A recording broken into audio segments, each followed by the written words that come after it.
안녕하세요. 얘기해주는 남자 킹오파입니다.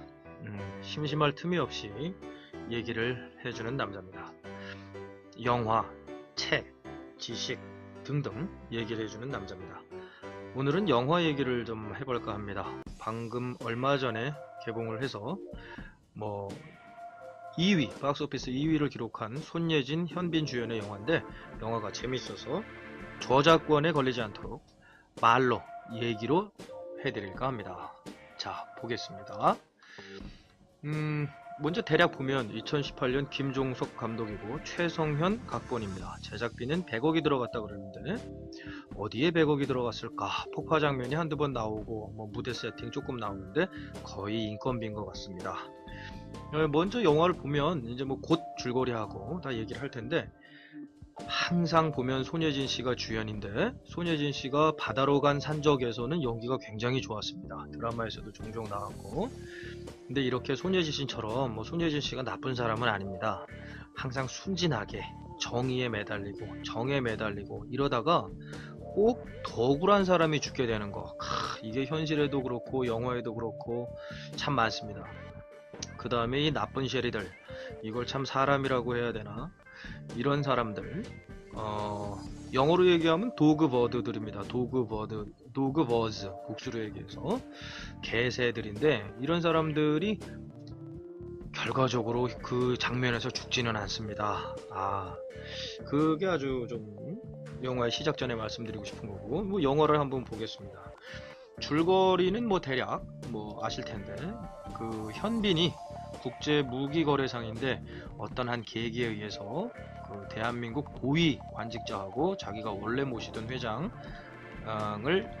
보복하기 위해서 협상을 벌이는 일입니다. 네. 근데 이제 시작하겠습니다. 서울 양재동에서 인질범 사건이 일어납니다. 외국인 노동자 같은데, 노동자는 아닐 수도 있고 외국인 2명이 한 가정집에서 젊은 남녀를 인질로 잡고 헬기를 요구합니다. 이때 손예진 씨가 샤랄라한 옷을 입고 등장을 합니다. 미팅 갔다 왔답니다. 입에서는 살짝 술 냄새가 나죠. 결국 손예진이 투입되는데 이때 뜻하지 않은 상황이 일어납니다. 그렇게 믿고 존경했던 정 팀장님이 애매하게 협상 중간에 그냥 공격 지시를 합니다. 정 팀장님이 바로 연기력이 훌륭한 존경스러운 직장인입니다. 이문식 씨, 사진이 없어도 다 아실 거라고 봅니다. 이문식 씨가 정 팀장으로 잠깐 나왔다가 빨리 죽습니다. 이 개입해서 말리는 바람에 결과적으로 현장에 있던 민현지라는 젊은 여자가 죽게 됩니다. 모든 사건의 시작은 여기서 시작됩니다. 처음에는 다소 이거 각본이 너무 억지스러운 거 아니야? 이런 일이 시작이 됐는데 현빈이가 왜 그렇게까지 날뛰고 그렇게 원한을 가져야 되나? 이렇게 했는데 가다 보면 점점 이해가 갑니다. 그래서 처음 같았으면 저도 앞부분 내용 같아서는 이거 굳이 얘기를 해드려야 되나 했는데 뒤로 갈수록 괜찮습니다. 그래서 결과적으로 손예진이의 협상은 실패를 하게 됩니다. 그래서 정 팀장의 개입으로 실패를 하게 됩니다. 외국인이 바로 그 젊은 여자와 남자의 목을 칼로 따게 됩니다.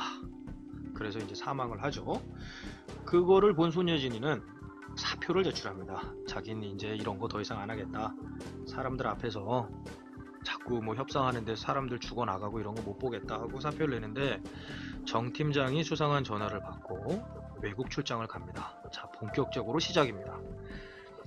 바로바로 진행을 속도감 있게 하겠습니다.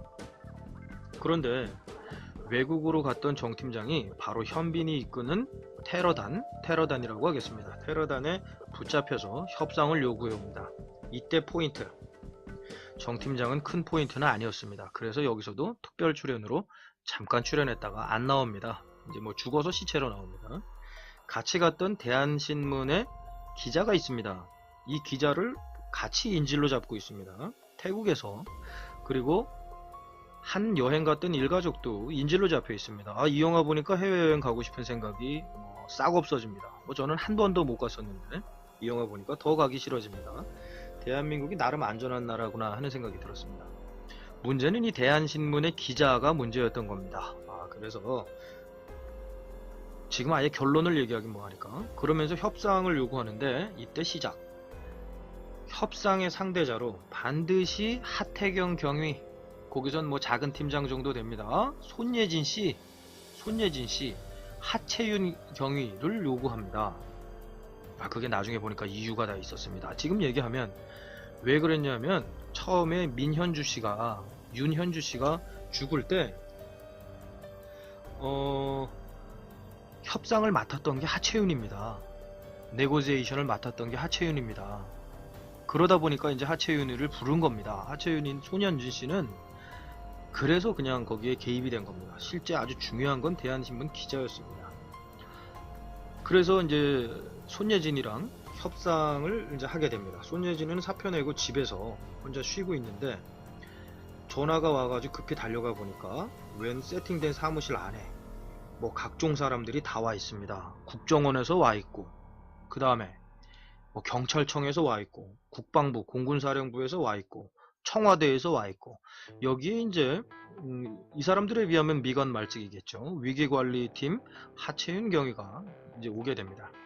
거기서 현빈은 하채윤 경위를 통해서 이런저런 얘기를 합니다. 근데 뭐 눈에 띄는 것은 테러 조직 치고는 상당히 인물이 좋다. 뭐 영화니까 어쩔 수 없겠죠. 그 다음에 위기관리팀 여자 경위치고는 상당히 인물이 좋다. 그래서 뭐 보는 재미가 좀 있을 겁니다. 인물 중요시하는 부분. 각본도 뒤로 갈수록 탄탄해집니다. 각본도.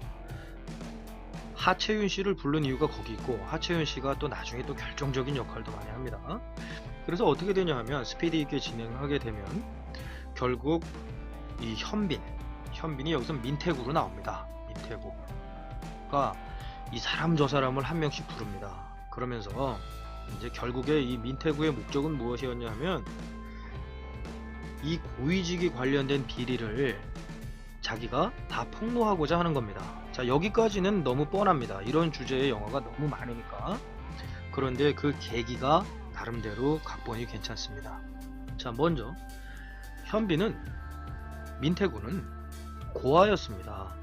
고아. 자, 사연이 벌써 영화가 시작할 것 같죠?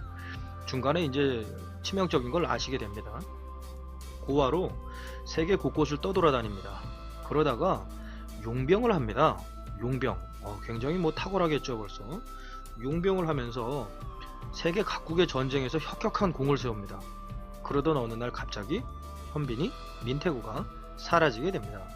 그러고서 다시 나타난 곳은 어디냐 하면 무기밀매상 원조회장 구회장과 같이 일을 하게 됩니다. 무기밀매장 구회장, 여기 구회장이 나옵니다. 조영진 씨가 연기를 했습니다. 지금 사진 세 번째 줄에 두 번째 있는 남자가 조영진 씨입니다. 굉장히 연기 잘했습니다. 국제무기밀매 조직 구회장과 그 밑에 일을 잘하니까 부회장 정도로 일을 하게 됩니다. 그런데 여기서 무슨 일이 일어나냐 하면 이미 우리나라 국정원에서는 감시를 하고 있었던 겁니다. 왜냐? 무기 밀매를 하는데 그 무기가 대한민국의 무기였던 것입니다. 자, 여기서 단순한 대한민국의 무기라는 게 문제가 아닙니다. 무엇냐? 국정원이 또 왜 그렇게 개입이 됐냐? 자, 우리 뉴스에서 많이 보던 방산비리, 국방비리 이런 거 많이 있죠?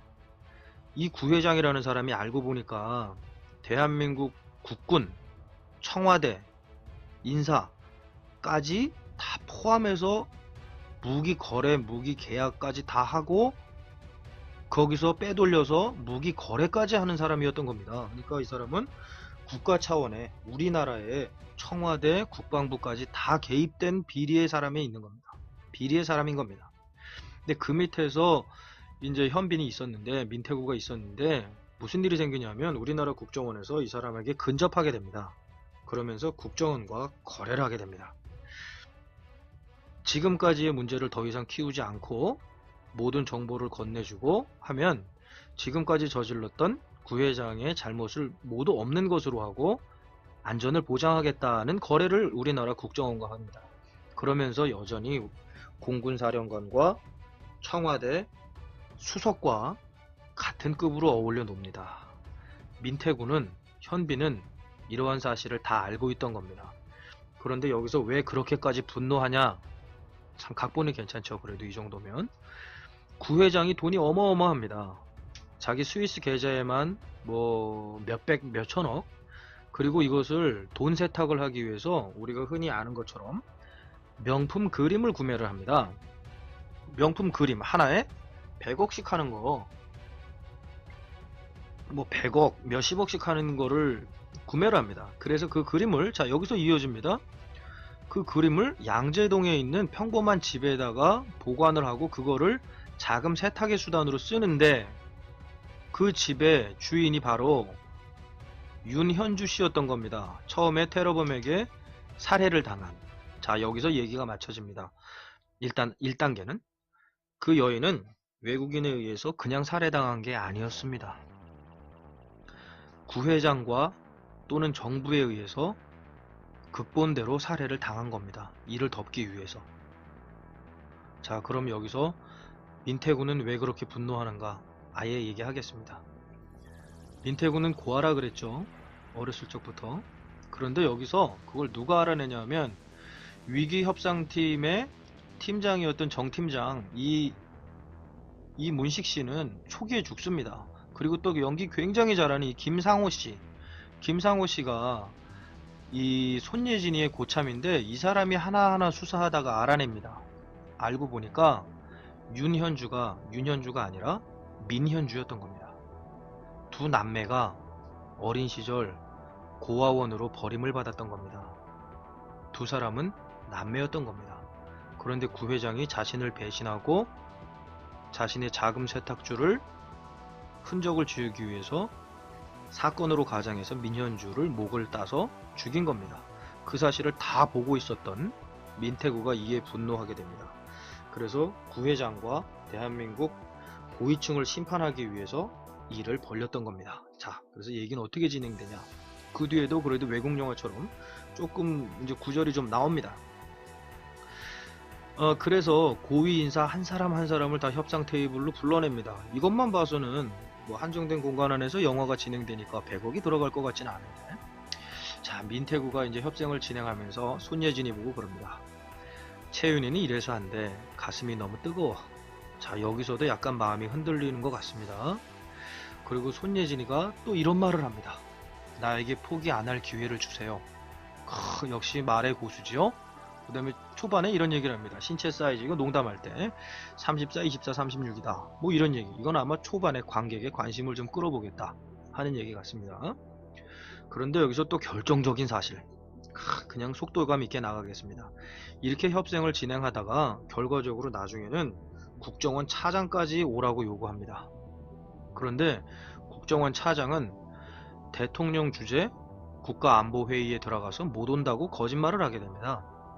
그런데 알고 보니까 막상 고급스럽고 비밀스러운 밀실에서 청와대 수석과 국정원 차장과 공군사령관과 구회장은 같이 있던 겁니다. 그런데 이런 모든 사실도 민태구는 역시 알고 있었던 겁니다. 그리고 여기서 더 괜찮았던 점, 인질 중에서 관광으로 놀러갔던 한 가족이 역시 민태구에게 잡혀 있는데 결론은 민태구는 죄 없는 민간인은 끝까지 죽이지는 않습니다. 역시 주연이기 때문에 그런 것 같습니다. 뭐 무기 밀면은 나쁜 짓이지만 정 팀장은 죽였습니다. 나중에 알고 보면 정 팀장은 뇌물을 먹은 사람이었습니다. 자, 인질이 잡혀 있는데도 불구하고 대한민국 수석과 우리 국방부 공군하고 국정원은 인질의 그 어린이도 있었습니다. 코끼리 아저씨는 코가 손이래 과자를 주면은 코로 받지요 라는 그 꼬마애도 연기를 잘했습니다. 걔도 있는데 인질의 사망과 관계없이 그냥 자기네 사건을 덮기 위해서 싹 다 죽이기로 결정을 합니다. 그 밀실에서. 자, 이때 청와대 수석 장광씨, 두 번째에 있는 세 번째 사진입니다. 두 번째 줄 세 번째 사진. 장광씨 연기 잘하죠. 이 사람 웃을 때는 한없이 인자해 보이는데 저렇게 연기할 때 보면 정말 메소드 연기입니다. 이 사람이 잘 어울리는 게 고위직 뒤에 숨은 검은 손, 아니면 사이비 교주 이런 거 굉장히 잘합니다. 인간의 탈을 쓴 악마 이런 거 여기서도 그런 역할입니다. 장광이 이런 얘기를 합니다. 다 죽여버리고 자기랑 같이 있던 구회장을 지목하면서 구회장 주연으로 소설 하나 쓰세요. 이렇게 지시를 합니다. 그러면 여기서 화나는 게 우리 시청자들은 영화상의 얘기입니다. 우리 시청자들은 이 장광씨 같은 황수석이 얘기한 그 소설대로 뉴스를 전해 듣는 게 아니겠습니까? 예? 물론 나중에 인상적인 장면에서 역전이 되지만 역전이 안 될 때면 어떻게 되겠습니까? 우린 그런 얘기만 들을 텐데. 아, 그리고 또 연기 잘하는 배우가 또 나왔죠. 청와대 민정수석실 비서로 나오는 최병모 씨. 아, 이 사람도 영화 뭐 자주 나오고 드라마도 나오고 연기 잘합니다. 아, 예. 이 사람도 뭐 연기파, 개성파 연기가 좋을 것 같은데 자꾸 인물로 나가려고 그러면 좀 안 되겠죠. 뭐 인물도 좋습니다만 키도 훤칠하고. 이래서 인질까지 다 죽여버려서 그럴 이유는 하나입니다. 자신들의 비리를 덮기 위해서. 그렇게 얘기를 합니다. 이때 손예진이가 끝없이 설득을 하고 심지어 대들기까지 하는데 들을 리가 있습니까? 저런 사람들이. 진짜 저런 거 보면 나름대로 책 좀 읽고 암기 좀 해서 올라갔을 텐데 진짜 중요한 건 마음씨다. 더 중요한 건 사람이 욕심의 균형을 가져야 되겠구나 하는 얘기입니다. 그래서 결과적으로는 공군이 날아가서 태국에서 신호가 잡히는 데 가서 폭발을 하게 됩니다. 폭파. 그런데 정말 하이라이트는 어디 있었냐? 역시 민태구입니다. 태국의 신호가 송출되는 곳은 본거지가 아니었습니다. 빈 공간이었습니다. 빈 공간. 즉 빈 공간을 폭파한 겁니다. 그러면 민태구는 이미 한국에 들어와 있던 겁니다. 그러면서 손예진이하고는 오늘 협상 결말이 어떻게 될 것 같나요? 얘기했던 장면이 기억납니다. 이미 이 사람은 결말을 예견한 겁니다. 그리고 협상 장소가 태국이 아닌 이미 자기는 한국에 있었던 거. 요즘 뭐 국제 보이스피싱만 해도 이렇게 돌리는 거는 쉬운 일이니까. 그리고 청와대 수석하고 공군 사령관, 국정원 차장 이런 사람들이 다 밀실에 모여서 자기끼리 얘기하는 장면. 수 없는 악당과 악마와 같은 비리를 다 자기네들이 갖고 있으면서 그 밀회에서 모여있는 장면이 기억에 납니다. 여기서 그 밀회 건물에서 태국에 있는 줄 아는 거기를 그냥 인질과 같이 폭파시키라고 얘기를 한 겁니다. 그리고 소설 쓰라고 얘기를 한 겁니다. 그리고서 현빈이 또 얘기합니다. 한국에 있었던 현빈이 그 밀실을 찾아 들어가면서 자기 부하들하고 건물 앞까지 가서는 여기서부터는 나 혼자 간다. 즉 죽음을 예견한 겁니다. 부하들은 죽이고 싶지 않은 거죠. 죽으면서 얘기합니다.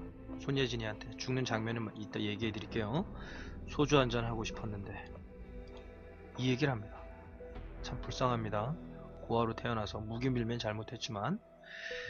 그런데 이제 어떻게 죽게 되냐. 벌써 영화는 결말로 다가갑니다. 밀실까지 찾아 들어갑니다.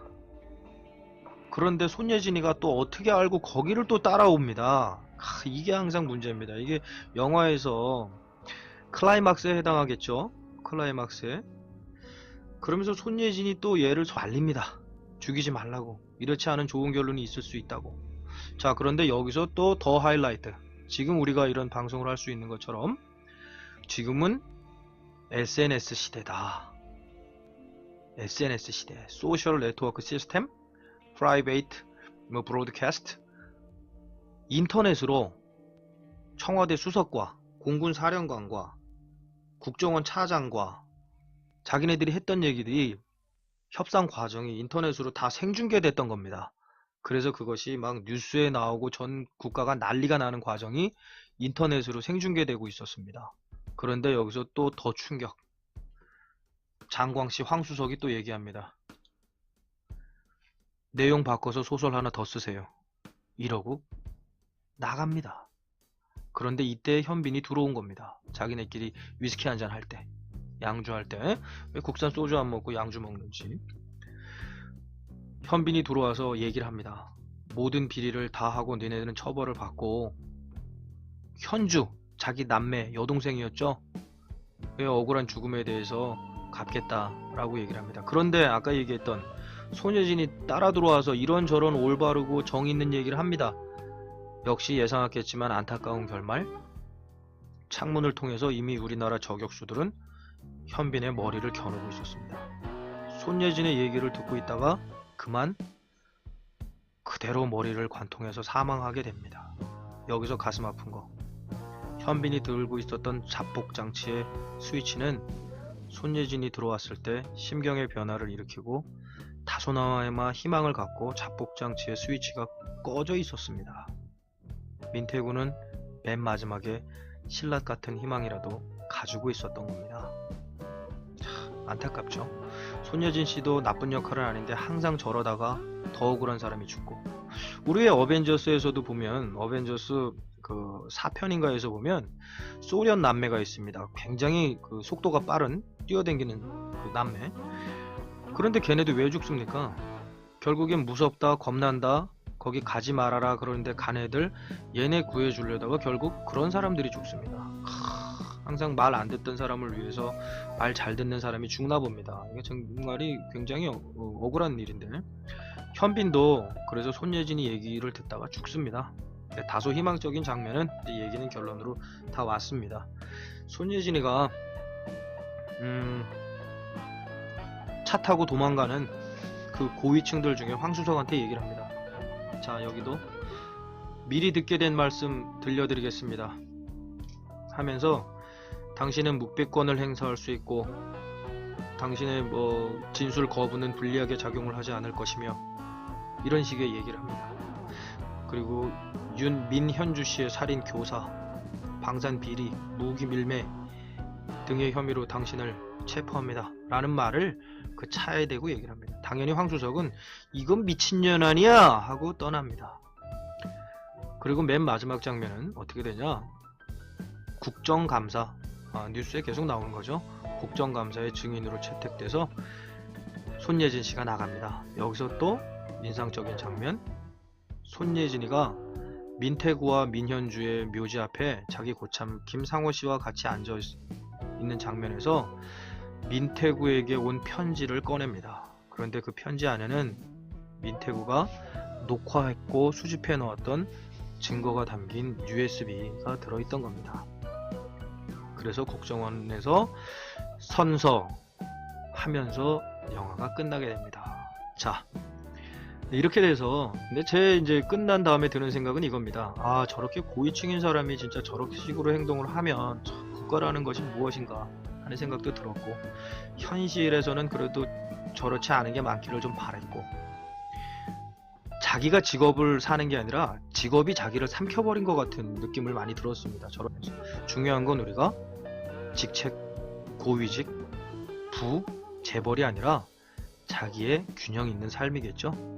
자, 직장생활, 공부 또는 사업에 우리가 지치고 힘들 때 중요한 건 나와 내 주변 사람의 행복이고, 우리에게 주어진 60년 또는 80년 또는 90년 내 인생을 우리가 즐겁게 잘 살다 가는 것이지, 저렇게 고위직 올라가서 직업에 오히려 먹혀서 악마가 돼버리는 그런 것은 정말 아니다라는 생각이 다시 들었고, 또 국정감사 해봤자 밝혀지겠냐, 어차피 고위층에서 또 작용해서 소설 쓰지 않겠냐 하는 생각도 들었고, 현실이라면 저렇게 손예진 씨가 국정의 증인까지 채택되도록 갔을까?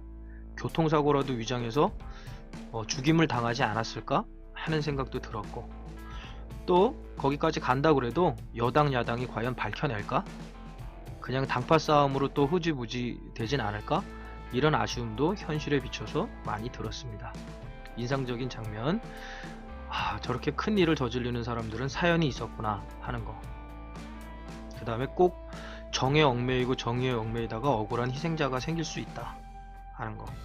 그 다음에 장광씨 연기 잘했죠. 장광씨. 그 다음에 또 누구 있습니까? 구회장, 여기 3열의 두 번째, 3열의 첫 번째 최병모씨, 이런 사람들 연기하는 거 보면서 역시 직책이라던가 재벌이라던가는 우리가 행복하는 데와는 거리가 멀다 라는 생각이 들었습니다. 자, 오늘도 우리의 행복하고 만족스러운 즐거운 인생을 위해서 한 발 한 발 나가는 생활, 큰 즐거움이나 큰 쾌락은 오히려 행복이 아닐 수 있습니다. 그만큼의 공허함과 허무함을 또 갖고 오기 때문에 항상 여유가 있고 또 평온하면서도 다소 즐거운 일들을 만들어가는 그것이 진정한 행복이 아닐까. 해외의 유명 관광지에 여행을 다녀오는 힐링도 좋겠지만 자기 하루하루가 일상이 자기의 인생 여행의 과정이 아닐까 하는 멋있는 말이 또 나왔네요. 생각을 해보면서 얘기해주는 남자 킹오빠, 오늘은 영화 협상에 대한 얘기를 들려드렸습니다. 오늘도 평안하고 즐거운 하루가 되기를 바라겠습니다.